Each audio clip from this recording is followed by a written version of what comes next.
ಹೊರಟು ಬರಬೇಕಾದ್ರೆ ಅವರಿಗೆ ಔರ್ವ ಋಷಿಗಳ ಭೇಟಿ ಆಗ್ತದೆ. ಭೇಟಿಯಾಗಿ ಅವರ ಜೊತೆ ಮಾತನಾಡಬೇಕಾದ್ರೆ ದೂರ್ವಾಸರು ಹೇಳಿಕೊಳ್ತಾರೆ, ನಾನು ಮದುವೆ ಆಗಬೇಕು ಅಂತಿದ್ದೀನಿ, ಒಳ್ಳೆಯ ಹೆಣ್ಣನ್ನು ಇದ್ದರೆ ತೋರಿಸು, ನಾನು ಅವಳನ್ನು ಮದುವೆ ಆಗ್ತೀನಿ ಅಂತ ಹೇಳಿದಾಗ ಔರ್ವ ಮಹರ್ಷಿಗಳು ತಮ್ಮ ಮಗಳನ್ನೇ ಮದುವೆ ಮಾಡಿಕೊಡ್ತೇನೆ, ವಿಖ್ಯಾತ ಕಂದಲಿ ನಾಮ ಮಮ ಕನ್ಯಾ ಮನೋಹರ, ನನ್ನ ಮಗಳು ಕಂದಲಿ ಅನ್ನತಕ್ಕಂಥದ್ದು ಅವಳ ಹೆಸರು. ಪ್ರೌಢಾ ತ್ವಾಮೇವ ಧ್ಯಾಯಂತಿ ಶ್ರುತ್ವಾ ವಾಚಿಕ ವಕ್ತೃತಃ ಅಯೋನಿ ಸಂಭವ ಕನ್ಯಾ ತ್ರೈಲೋಕ್ಯಂ ಮೋಹಿತುಂ ಕ್ಷಮ. ಸರ್ವರೂಪ ಗುಣಾಧಾರ ದೋಷೇಣೇಕೇನ ಸಂಯುತ. ತುಂಬ ಹೊಗಳ್ತಾರೆ ತನ್ನ ಮಗಳನ್ನು ಔರ್ವ ಋಷಿಗಳು. ತುಂಬ ದೊಡ್ಡ ಜ್ಞಾನಿಯವಳು, ತುಂಬ ಶಾಸ್ತ್ರಗಳನ್ನೆಲ್ಲ ಅಧ್ಯಯನ ಮಾಡಿರುವವಳು, ಯಾವ ಯಾವ ಜಗತ್ತಿನಲ್ಲಿ ಯಾವ ಯಾವ ಗುಣಗಳಿದೆಯೋ ಅದೆಲ್ಲವೂ ಕೂಡ ಅವಳಲ್ಲಿದೆ. ಅತ್ಯಂತ ಗುಣ ಸಂಪನ್ನೆಯಾದವಳು ಆ ಕಂದಲಿ. ಆದರೆ ಅವಳಲ್ಲಿ ಒಂದೇ ಒಂದು ದೋಷ ಇದೆ, ದೋಷೇಣೇಕೇನ ಸಂಯುತ. ಒಂದೇ ಒಂದು ದೋಷ ಇದೆ, ಅದೇನು ಅಂತ ಹೇಳಿದ್ರೆ ಅದು ಅವಳು ಎಲ್ಲ ರೀತಿಯ ತಿಳುವಳಿಕೆ ಇದೆ, ತುಂಬ ಬುದ್ಧಿವಂತಳು, ಎಲ್ಲವೂ ಹೌದು, ಆದರೆ ಅವಳು ಕಲಹಪ್ರಿಯೆ. ಅದೊಂದು ಅವಳಲ್ಲಿರ್ತಕ್ಕಂತಹ ದೊಡ್ಡ ದೋಷ. ಯಾರೇ ಸಿಕ್ಕಲಿ, ಯಾರ ಜೊತೆಗೆ ಆಗಲಿ, ಅವಳಿಗೆ ಯಾವಾಗ ನೋಡಿದರೂ ಜಗಳ ಆಡಬೇಕು. ಅಲ್ಲಿ ವಿಷಯ ಇರಲಿ ಇಲ್ಲದೇ ಇರಲಿ, ಕಲಹಪ್ರಿಯೆ, ಅತ್ಯಂತ ಕಲಹಪ್ರಿಯೆ ಅವಳು. ಅದರಿಂದಾಗಿ ವಿಚಾರ ಮಾಡು ಅಂತ ಹೇಳಿದಾಗ ದುರ್ವಾಸರರು ಆಲೋಚನೆ ಮಾಡ್ತಾರೆ. ಅತೀವ ಕಲಹಾವಿಷ್ಟ ಕೋಪೇನ ಕಟುಭಾಷಿಣಿ ನಾನಾಗುಣಯುತಂ ದ್ರವ್ಯಂ ನತ್ಯಜೇತ್ ಏಕದೋಷತಃ. ಯಾವ ಗುಣಗಳು ಇಲ್ಲದೇ ಇದ್ದರೂ ಪರವಾಗಿಲ್ಲ, ಅದು ಇಡೀ ಜೀವನ ಪ್ರತಿಕ್ಷಣವೂ ಅವರ ಜೊತೆಗೆ ಇರಬೇಕಾದಂತಹ ನಾನು ಕಲಹಪ್ರಿಯಳನ್ನು ನಾನು ಮದುವೆ ಆದರೆ ನನ್ನ ಇಡೀ ಜೀವನ ಕಲಹದಲ್ಲೇ ಮುಳುಗಿ ಹೋಗ್ತದೆ, ನಾನು ಮದುವೆ ಆಗುವುದಿಲ್ಲ ಅಂತ ಹೇಳಿದಾಗ ಔರ್ವ ಋಷಿಗಳು ತುಂಬ ಸಮಾಧಾನ ಮಾಡ್ತಾರೆ. ನೀವು ಹೇಳಿದ್ದು ಸತ್ಯ, ತುಂಬ ಅತೀವ ಕಲಹವಿಷ್ಟ, ತುಂಬ ಕಲಹಪ್ರಿಯಳು, ಯಾವ ನೋಡಿದರೂ ಕೋಪ, ಪ್ರತಿಯೊಂದರಲ್ಲಿಯೂ ಕೂಡ ಸಿಟ್ಟು, ಗಲಾಟೆಯನ್ನು ಮಾಡುವವಳು. ಆದರೆ ಅವಳ ಮನಸ್ಸು ತುಂಬ ಶುದ್ಧವಾದದ್ದು, ಯಾವುದನ್ನು ಕೂಡ ದ್ವೇಷ ಮಾಡುವವಳಲ್ಲ. ನಾಳೆ ಮದುವೆ ಆದ ನಂತರ ನಿಮ್ಮ ಜೊತೆಗೆ ಪ್ರತಿನಿತ್ಯ ಗಲಾಟೆ ಮಾಡಬಹುದು, ಆದರೆ ನಿಮ್ಮನ್ನೇ ಯಾವತ್ತೂ ದ್ವೇಷ ಮಾಡುವುದಿಲ್ಲ, ನಿಮ್ಮ ಸಾಧನೆಗೆ ಯಾವತ್ತೂ ಕೂಡ ಭಂಗ ತರುವುದಿಲ್ಲ. ನಿಮ್ಮ ಎಲ್ಲ ಸಾಧನೆಗೂ ಕೂಡ ಅವಳು ಪೋಷಣೆಯನ್ನು ನೀಡ್ತಾಳೆ, ಬೆಂಬಲವನ್ನು ನೀಡ್ತಾಳೆ. ಅದರಿಂದಾಗಿ ನಾನಾ ಗುಣಯುತಂ ದ್ರವ್ಯಂ. ಒಂದು ವಸ್ತುವಿನಲ್ಲಿ ತುಂಬ ಗುಣಗಳಿದ್ದಾಗ ಯಾವುದಾದ್ರು 1-2 ದೋಷಗಳಿದ್ದರೂ ತೊಂದರೆ ಇಲ್ಲ. ಆ ದೋಷಗಳನ್ನು ನಾವು ತಗ್ಗಿಸಿ ಅದರಲ್ಲಿ ಅಷ್ಟು ಗುಣಗಳಿದೆ ಅಂತ ಅದನ್ನು ಸ್ವೀಕಾರ ಮಾಡಬೇಕು ಅಂತ ಹಿರಿಯರು ಹೇಳ್ತಾರೆ. ಅದರಿಂದಾಗಿ ಅವಳಲ್ಲಿ ಆ ಕಲಹಪ್ರಿಯೆ, ಆ ಕೋಪ ಅನ್ನತಕ್ಕಂತಹ ಒಂದು ದೋಷ ಇರಬಹುದು, ಆದರೆ ತುಂಬ ಗುಣಗಳಿವೆ ಅವಳಲ್ಲಿ. ನಿಮ್ಮ ಎಲ್ಲ ಧರ್ಮಕರಿಗೆ ಬೆಂಬಲವನ್ನು ನೀಡ್ತಾಳೆ, ತುಂಬ ದೇವರ ಬಗ್ಗೆ ತಿಳಿದಿದ್ದಾಳೆ, ಶಾಸ್ತ್ರಗಳ ಬಗ್ಗೆ ತಿಳಿದಿದ್ದಾಳೆ, ಧರ್ಮಗಳ ಬಗ್ಗೆ, ಕರ್ಮ ವಿಪಾಕದ ರಹಸ್ಯಗಳನ್ನೆಲ್ಲ ತುಂಬ ಸುಂದರವಾಗಿ ತಿಳಿದಿದ್ದಾಳೆ. ಅವಳ ಜೊತೆಯಲ್ಲಿದ್ದು ನೀವು ಎಷ್ಟು ದೊಡ್ಡ ಯಜ್ಞಗಳನ್ನು ಮಾಡುವುದಾದರೂ ಅವಳು ನಿಮ್ಮ ಬೆಂಬಲಕ್ಕೆ ನಿಂತು ಒಳ್ಳೆಯ ರೀತಿಯಲ್ಲಿ ಧರ್ಮಕರ್ಮಗಳನ್ನು ಮಾಡಿಸ್ತಾಳೆ. ಅದರಿಂದಾಗಿ ಈ ಒಂದು ದೋಷಕ್ಕೆ, ಕೋಪ ಇದೆ ಅನ್ನತಕ್ಕಂತಹ ಒಂದು ಕಾರಣಕ್ಕೋಸ್ಕರ ಅವಳನ್ನು ಬಿಡಬೇಡಿ, ನೀವು ಮದುವೆ ಆಗಿ ಅಂತ ಔರ್ವ ಮಹರ್ಷಿಗಳು ತುಂಬ ಸಮಾಧಾನ ಮಾಡಿ ಹೇಳ್ತಾರೆ. ವ್ಯವಧಾನಂ ತಪಸ್ಯಾಯ ಸತತಂ ಮೋಹ ಕಾರಣಂ. ಯಾಕೆ ಅಂದರೆ ಈ ಒಂದು ದೋಷ ಇದೆ ಅಂತ ಇವಳನ್ನು ಬಿಟ್ಟು ನಾಳೆ ಮತ್ತೊಂದು ಹೆಣ್ಣನ್ನು ಮದುವೆ ಆಗಬೇಕು ಅಂತ ಹೋಗ್ತೀರಾ, ಅವಳಲ್ಲೂ ದೋಷ ಇಲ್ಲದೆ ಇರಲಿಕ್ಕೆ ಸಾಧ್ಯ ಇಲ್ಲ. ದೋಷ ಇಲ್ಲದೆ ಇರತಕ್ಕಂತಹ ಒಬ್ಬನೇ ಒಬ್ಬ ವ್ಯಕ್ತಿ, ಅದು ಪರಮಾತ್ಮ ಮಾತ್ರ.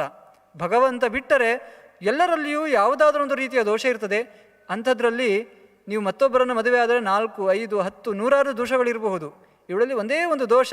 ಅದರಿಂದಾಗಿ ಆ ಒಂದು ದೋಷವನ್ನು ಸಹಿಸಿಕೊಂಡು ನೀವು ವಿವಾಹ ಆಗಬೇಕು ಅಂತ ಹೇಳಿದಾಗ ತುಂಬ ಆಲೋಚನೆ ಮಾಡ್ತಾರೆ. ಹೌದು, ನಾನು ಯಾರನ್ನು ಮದುವೆ ಆದರೂ ದೋಷ ಇದ್ದದ್ದೇ. ಮನುಷ್ಯ ಎಂದ ನಂತರ ಅದು ಋಷಿಗಳಾಗಲಿ ದೇವತೆಗಳಾಗಲಿ ಭಗವಂತ ಅಲ್ವಾ. ಲಕ್ಷ್ಮೀದೇವಿಯನ್ನು ನಾವು ಆಲೋಚನೆ ಮಾಡುವುದಾದರೆ ಯಾವ ದೋಷವೂ ಇರಲಿಕ್ಕೆ ಸಾಧ್ಯ ಇಲ್ಲ. ಆದರೆ ಯಾವುದೇ ದೇವತೆ ಆಗಿರಬಹುದು, ಯಾವುದೇ ಋಷಿಗಳಾಗಿರಬಹುದು, ಯಾವುದೇ ಮನುಷ್ಯರಾಗಿರಬಹುದು, ದೋಷಗಳು ಹೆಚ್ಚು ಕಡಿಮೆ ಅನ್ನುವಂಥದ್ದು ಬಿಟ್ಟರೆ ದೋಷ ಇರುವುದು ಸಹಜ. ಇವಳಲ್ಲಿ ಒಂದೇ ದೋಷ ಅಲ್ವಾ, ಇವಳನ್ನು ಮದುವೆ ಆಗೋಣ ಅಂತ ಒಮ್ಮೆ ಆಲೋಚನೆ ಮಾಡ್ತಾರೆ. ಆಲೋಚನೆ ಮಾಡಿ ಪ್ರಾರಂಭದಲ್ಲಿ ಒಂದು ಷರತ್ತನ್ನು ಕೂಡ ಹಾಕ್ತಾರೆ. ಅತೀವ ನಿಂದಿತ ಸಸ್ಸು ಸೃಜಿತೋ ಭುವನತ್ರಯೇ ಧ್ರುವಂ ಕ್ಷಮಾಂ ಕರಿಷ್ಯಾಮಿ ದಾಸ್ಯಾಮಿ ಚ ತತಃಫಲಂ ಕಿಂತು ಅಹಂ ತವ ಕನ್ಯಾಯ ಕಟೂಕ್ತಿ ಶತಕಂ ಮುನೆ ಅಂತ. ನೀನು ಪ್ರಾರಂಭದಲ್ಲಿ ಎಚ್ಚರ ಕೊಟ್ಟಿದ್ದು ನನಗೆ ತುಂಬ ಒಳ್ಳೆಯದಾಯಿತು. ಅತ್ಯಂತ ಕಟುವಾಗಿ ಮಾತನಾಡ್ತಾಳೆ, ಕೋಪದಿಂದ ಮಾತನಾಡ್ತಾಳೆ. ಅದನ್ನು ಹೇಗೆ ಸಹಿಸಿಕೊಳ್ಳಬೇಕು ಅಂತ ನಾನು ಪ್ರಾರಂಭದಿಂದಲೇ ಅಭ್ಯಾಸ ಮಾಡಿಕೊಳ್ತೇನೆ. ಆದರೆ ಒಂದು ನಿಯಮ, ಅವಳು 100 ಬಾರಿ 100 ಅವಳ ಕಟು ಮಾತುಗಳನ್ನು ನಾನು ಸಹಿಸಿಕೊಳ್ತೇನೆ. ಆ 101ನೇ ಮಾತಿಗೆ ನಾನು ಸಹಿಸಿಕೊಳ್ಳುವುದಿಲ್ಲ. ಅದಕ್ಕೆ ತಕ್ಕ ಶಾಸ್ತಿಯನ್ನು ನಾನು ಮಾಡಬೇಕಾಗ್ತದೆ ಅಂತ ಪ್ರಾರಂಭದಲ್ಲೇ ಅದಕ್ಕೆ ಪ್ರತಿಜ್ಞೆಯನ್ನು ಮಾಡ್ತಾನೆ. ಅದಕ್ಕನುಗುಣವಾಗಿ ನಂತರ ಮದುವೆ ಆಗ್ತಾನೆ. ಮದುವೆ ಆದ ನಂತರ ಮಾವ ಹೇಳಿದ ಹಾಗೆ, ಋಷಿಗಳು ಹೇಳಿದ ಹಾಗೆ ಅವರ ದಾಂಪತ್ಯದಲ್ಲಿ ಬೇರೆ ಯಾವ ರಸಗಳು ಇತ್ತೋ ಇಲ್ಲವೋ ಈ ವೀರರಸ ಎನ್ನುವಂಥದ್ದು ಮನೆಯಲ್ಲಿ ಪೂರ್ಣ ಪ್ರಮಾಣದಲ್ಲಿ ಇತ್ತು ಅಂತ ಹೇಳ್ತಾರೆ. ಸ್ವಕಾಂತಶ್ಚ ಪರೋಬಂಧು ಇಹಲೋಕೆ ಪರತ್ರಚ ನಹಿಕಾಂತಾತ್ ಪರಪ್ರೇಯಾನ್ ಕುಲಸ್ತ್ರೀಣಾಂ ಪರೋಗುರುಹು. ಅವ್ರವ ಋಷಿಗಳು ತುಂಬ ಎಚ್ಚರ ಕೊಟ್ಟಿರ್ತಾರೆ. ಮದುವೆ ಮಾಡುವುದಕ್ಕಿಂತ ಮುಂಚೆ ತುಂಬ ಉಪದೇಶವನ್ನು ಮಾಡ್ತಾರೆ. ಕಿಮೇತೈ ಪತಿಭಕ್ತಾಯಾ ಅಭಕ್ತಾಯಾಶ್ಚ ಭಾರತೆ ಪತಿಸೇವಾ ಪರೋಧರ್ಮ ಸರ್ವಶಾಸ್ತ್ರೇಷು ಪಠ್ಯತೆ. ಎಲ್ಲ ಶಾಸ್ತ್ರಗಳಲ್ಲಿ ಹೇಳಿದ್ದಾರೆ, ಗಂಡಸಿಗೆ ಗುರುಭಕ್ತಿ, ಹೆಂಗಸರಿಗೆ ಪತಿಭಕ್ತಿ. ಇದೆರಡು ದೊಡ್ಡ ಆಯುಧ. ಅವರು ಜೀವನದಲ್ಲಿ ಶ್ರೇಯಸ್ಸನ್ನು ಕಾಣಬೇಕು, ಅವರು ಮಾಡಿದ ಎಲ್ಲ ಕರ್ಮಗಳಿಗೆ ಭಗವಂತ ಫಲವನ್ನು ಕೊಡಬೇಕಾದ್ರೆ ಮುಖ್ಯವಾಗಿ ಇರಬೇಕಾದದ್ದು ಗುರುಭಕ್ತಿ. ಆ ಗುರುಭಕ್ತಿ ಇಲ್ಲದೇ ಇದ್ದರೆ, ಪತಿಭಕ್ತಿ ಇಲ್ಲದೇ ಇದ್ದರೆ ನೀವು ಮಾಡ್ತಕ್ಕಂಥ ಯಾವುದೇ ಕರ್ಮಗಳಾಗಿರಬಹುದು ಅದು ಫಲವನ್ನು ಕೊಡುವುದಿಲ್ಲ. ಅದರಿಂದಾಗಿ ನಿನ್ನನ್ನು ಮದುವೆ ಮಾಡಿಕೊಡ್ತಾ ಇದ್ದೇನೆ, ನಿನ್ನಲ್ಲಿರಬೇಕಾದಂತಹ ಪತಿಭಕ್ತಿಯನ್ನು ಪ್ರತಿ ಕ್ಷಣದಲ್ಲೂ ನೀನು ಸ್ಮರಣೆ ಮಾಡಿಕೋ. ಚಿಕ್ಕ ವಯಸ್ಸಿನಿಂದಾಗಿ ನಿನಗೆ ಕೋಪ ಎನ್ನುವಂಥದ್ದು ರಕ್ತದಲ್ಲಿಯೇ ಸೇರಿ ಹೋಗಿರಬಹುದು, ಆದರೆ ಎಚ್ಚರ ಇರಲಿ. ಗಂಡನ ಜೊತೆ ಮಾತನಾಡಬೇಕಾದ್ರೆ ಅವನ ಸ್ಥಾನ ಎಂಥದ್ದು, ಪತಿಯಲ್ಲಿ ಇರಬೇಕಾದಂತಹ ಮನೋಭಾವ ಎಂಥದ್ದು, ಇದೆಲ್ಲವನ್ನು ಶಾಸ್ತ್ರಗಳನ್ನೆಲ್ಲ ಅಧ್ಯಯನ ಮಾಡಿದ್ದೇವೆ. ಅದರಲ್ಲಿ ಶಾಸ್ತ್ರಗಳಲ್ಲಿ ಪತಿಭಕ್ತಿಯ ಬಗ್ಗೆ, ಗುರುಭಕ್ತಿಯ ಬಗ್ಗೆ ಏನನ್ನು ಹೇಳಿದ್ದಾರೆ. ನಿನಗೆ ಪತಿಯೇ ಸ್ವಾಮಿ, ಪತಿಯೇ ಗುರುಸ್ಥಾನದಲ್ಲಿರುವವನು, ಅದರಿಂದಾಗಿ ನಿನ್ನ ಕೋಪವನ್ನು ಹತೋಟಿಯಲ್ಲಿಟ್ಟುಕೋ ಅಂತ ತುಂಬ ಉಪದೇಶವನ್ನು ಮಾಡಿ ವಿವಾಹ ಮಾಡಿಕೊಟ್ಟಿದ್ದಾನೆ. ಆದರೂ ಕೂಡ ಕಟೂಕ್ತಂ ಸ್ವಾಮಿನ ಸಾಕ್ಷಾತ್ ಪರೋಕ್ಷಾನ್ ನಕ್ಕರಿಷ್ಯತಿ. ಸಾಕ್ಷಾತ್ತಾಗಲಿ ಪರೋಕ್ಷವಾಗಿ ಆಗಲಿ, ಅವನ ಮುಂದೆ ಆಗಲಿ ಹಿಂದೆ ಆಗಲಿ ಯಾವತ್ತೂ ಕೂಡ ಗಂಡನ ನಿಂದನೆಯನ್ನು ಮಾಡಬೇಡ ಎಲ್ಲ ಉಪದೇಶವನ್ನು ಮಾಡಿದ್ದಾಳೆ. ಆದರೆ ಅವಳು ಹಿಂದೆ ಮುಂದೆ ಯಾವುದೇ ಭೇದ ಭಾವ ಇಲ್ಲದೆ ಪ್ರತಿನಿತ್ಯ ಅವಳಿಗೆ ಗಂಡ ಎದುರುಗಡೆ ಸಿಕ್ಕಿದರೆ ಸಾಕು ಯಾವುದಾದ್ರೂ ಒಂದು ವಿಷಯದಲ್ಲಿ ಗಲಾಟೆಯನ್ನು ಮಾಡ್ತಾ ಇದ್ದಾಳೆ. ಸರ್ವಧರ್ಮ ಪರೀತಾಯ ಕಟೂಕ್ತಿಂ ಕುರುತೆ ಪತಿಂ. ಅವನಲ್ಲಿ ಎಷ್ಟೇ ಧರ್ಮನಿಷ್ಠೆ ಇರಲಿ, ಅವನು ಎಷ್ಟೇ ಒಳ್ಳೆಯ ಕೆಲಸಗಳನ್ನು ಮಾಡ್ತಿರಲಿ, ಯಾವುದೋ ಒಂದು ಕಾರಣಗಳನ್ನು ಹೇಳಿಕೊಂಡು ಒಂದು ಗಲಾಟೆಯನ್ನು ಮಾಡ್ತಿದ್ಲಂತೆ. ಆ ಗಲಾಟೆಯನ್ನು ಮಾಡದೇ ಇದ್ದರೆ ಅವಳಿಗೆ ಆ ಗಂಡನ ಜೊತೆಗೆ ಒಂದು ದಿನ ಕಳೆದದ್ದೇ ಅವಳಿಗೆ ಖುಷಿ ಆಗ್ತಾ ಇರಲಿಲ್ಲ. ಹೀಗೆ ನಿತ್ಯ ಮನೆಯಲ್ಲಿ ಗಲಾಟೆ. ದೂರ್ವಾಸನು ಕೂಡ ಹೇಳಿದ ಹಾಗೆ ಎಲ್ಲವನ್ನು ಸಹಿಸಿಕೊಳ್ತಾ ಇದ್ದಾನೆ. ನಾನು ಹೆಂಡತಿಯ 100 ಆ ಕಟು ಮಾತುಗಳನ್ನು ಸಹಿಸಿಕೊಳ್ತೇನೆ ಅಂತ ಹೇಳಿದ್ದ. ಆ ಮಾತಿಗೆ ತಪ್ಪದೆ ತನ್ನ ಧರ್ಮನಿಷ್ಠೆಯನ್ನು ಬಿಡದೆ ಹೆಂಡತಿಯ ಆ ಕೋಪವನ್ನು ಗಲಾಟೆಯನ್ನು ಸಹಿಸಿಕೊಂಡಿದ್ದಾನೆ. 100 ಕಟು ಉಕ್ತಿಗಳು ಮುಗಿದಿದೆ. 101ನೆಯ ಬಾರಿ ಯಾವುದೋ ಚಿಕ್ಕ ಕಾರಣಕ್ಕೆ ಬೆಳಗ್ಗೆ ಅರುಣೋದಯ ಕಾಲದಲ್ಲಿ ಯತಿಗಳು ಎದ್ದು ಸ್ನಾನವನ್ನು ಮಾಡಬೇಕು, ಸೂರ್ಯೋದಯ ಆಗುವುದಕ್ಕಿಂತ ಮುಂಚೆಯೇ ಸಂಧ್ಯಾವಂದನೆಯನ್ನು ಸೂರ್ಯಾರ್ಘ್ಯವನ್ನು ಮುಗಿಸಿರಬೇಕು ಅಂತ ಇದು ಪುರುಷರಿಗೆ ಇರತಕ್ಕಂತಹ ನಿಯಮ. ಸ್ತ್ರೀಯರಿಗೆ ಇರತಕ್ಕಂತಹ ನಿಯಮ ತನ್ನ ಗಂಡ ಏಳುವುದಕ್ಕಿಂತ ಮುಂಚೆ ತಾನು ಎದ್ದು ಗಂಡನನ್ನು ಎಬ್ಬಿಸಿ ಸೂರ್ಯೋದಯಕ್ಕಿಂತ ಮುಂಚೆ ಇಡೀ ಮನೆಯನ್ನು ಶುದ್ಧ ಮಾಡಿರಬೇಕು ಎನ್ನುವಂಥದ್ದು ಅವಳ ಕರ್ತವ್ಯ. ಪ್ರತಿನಿತ್ಯವೂ ಕೂಡ ಮಾಡ್ತಾ ಇರ್ತಾಳೆ.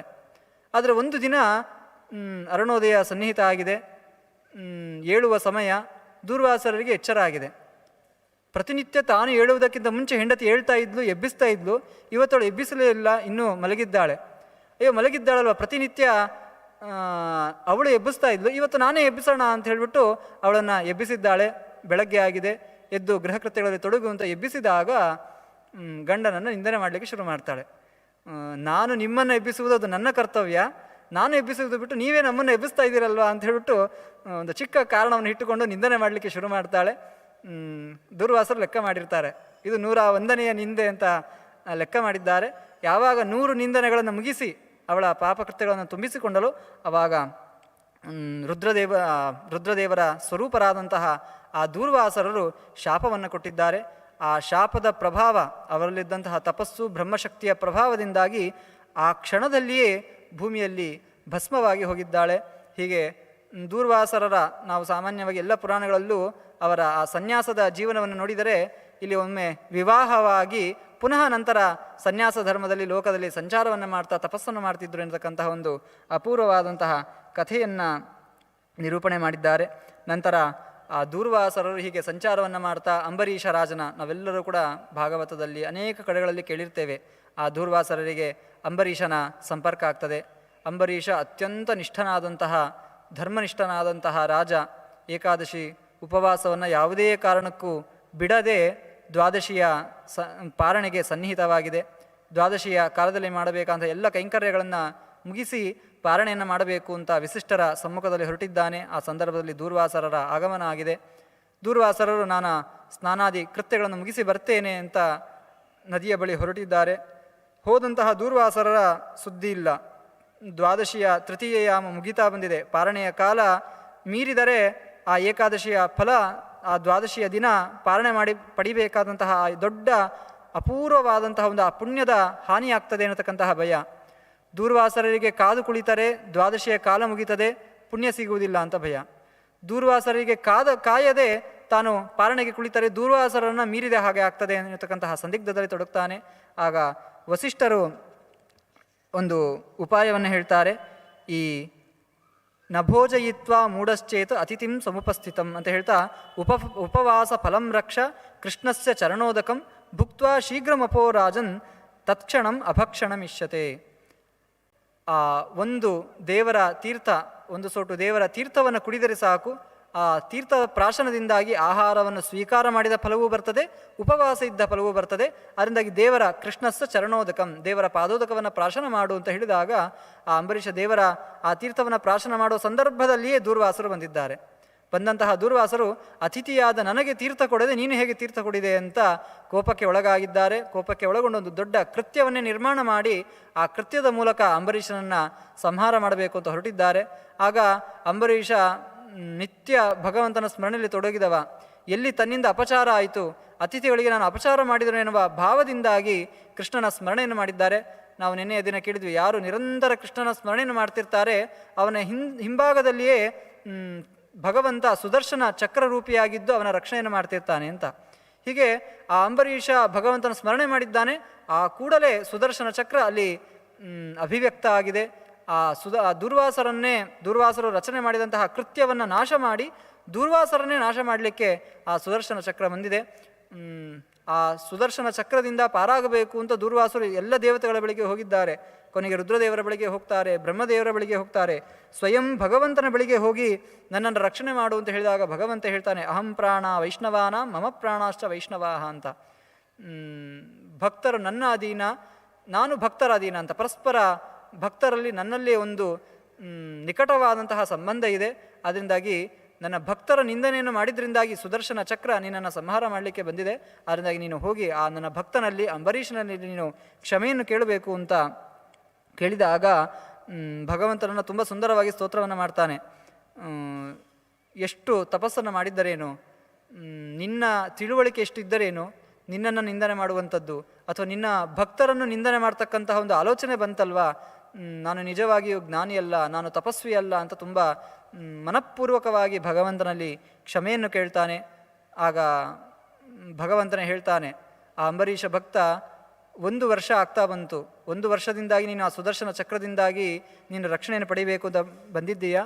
1 ವರ್ಷದ ತನಕ ನಿರಂತರವಾಗಿ ನೀನು ಪುನಃ ಹೋಗಿ ನಿನಗೆ ಅತಿಥಿಯಾಗಿ ಬಂದಂತಹ ನಿನಗೆ ಆಹಾರವನ್ನು ಕೊಟ್ಟೇ ತಾನು ಆಹಾರ ಸ್ವೀಕಾರ ಮಾಡಬೇಕು ಅಂತ 1 ವರ್ಷಗಳ ಕಾಲ ಉಪವಾಸದಿಂದಲೇ ಇದ್ದಾನೆ ಅಂಬರೀಷ. ಅದರಿಂದಾಗಿ ಕೂಡಲೇ ಹೋಗು, ನೀನು ಅಂಬರೀಷನಲ್ಲಿ ಕ್ಷಮೆಯನ್ನು ಕೇಳು, ಕ್ಷಮೆಯನ್ನು ಕೇಳಿ ಅವನಿಗೆ ಆ ಪಾಲನೆಯ ಫಲವನ್ನು ನೀನು ಅನುಗ್ರಹ ಮಾಡಬೇಕು ಅಂತ ಭಗವಂತ ಹೇಳಿದ್ದಾನೆ. ಭಗವಂತ ಹೇಳಿದ ಹಾಗೆ ಆ ದೂರ್ವಾಸರು ಅಂಬರೀಷ ರಾಜನ ಬಳಿಗೆ ಬಂದಿದ್ದಾರೆ. ಬಂದು ಕ್ಷಮಿಸಬೇಕು ಅಂತ ಕೇಳಿದಾಗ ಆ ಸಾಷ್ಟಾಂಗ ಪ್ರಣಾಮವನ್ನು ದೂರ್ವಾಸರಿಗೆ ಈ ಅಂಬರೀಷ ಸಾಷ್ಟಾಂಗ ಪ್ರಣಾಮವನ್ನು ಮಾಡ್ತಾ ಇದ್ದಾನೆ. ವಸ್ತುತಃ ದೂರ್ವಾಸರರು ಕ್ಷಮೆಯನ್ನು ಕೇಳಬೇಕು ಅಂತ ಬಂದದ್ದು, ಆದರೆ ಅಂಬರೀಷನೇ ನನ್ನಿಂದ ದೊಡ್ಡ ಅಪರಾಧವಾಗಿದೆ, ಅತಿಥಿಗಳಾಗಿ ಬಂದಂತಹ ನಿಮ್ಮನ್ನು ಮೀರಿ ನಾನು ಪಾಲನೆಯ ಫಲವನ್ನು ಪಡಿಬೇಕು ಅಂತ ಹೊರಟೆ, ಅದರಿಂದಾಗಿ ಕ್ಷಮಿಸಬೇಕು ಅಂತ ಅಂಬರೀಷನೇ ಕ್ಷಮೆಯನ್ನು ಕೇಳಿ ಅವರಿಗೆ ಭೋಜನವನ್ನು ಹಾಕಿ ನಂತರ ತನ್ನ ಉಪವಾಸ ವ್ರತವನ್ನು ಸಮಾಪ್ತಿಗೊಳಿಸಿದ್ದಾನೆ. ಈ ಸಂದರ್ಭದಲ್ಲಿ ಏಕಾದಶಿಯ ಮಹತ್ವವನ್ನು ಮತ್ತೆ ಈ ಬ್ರಹ್ಮವೈವರ್ತ ಪುರಾಣ ಉಲ್ಲೇಖ ಮಾಡ್ತಾ ಇದೆ.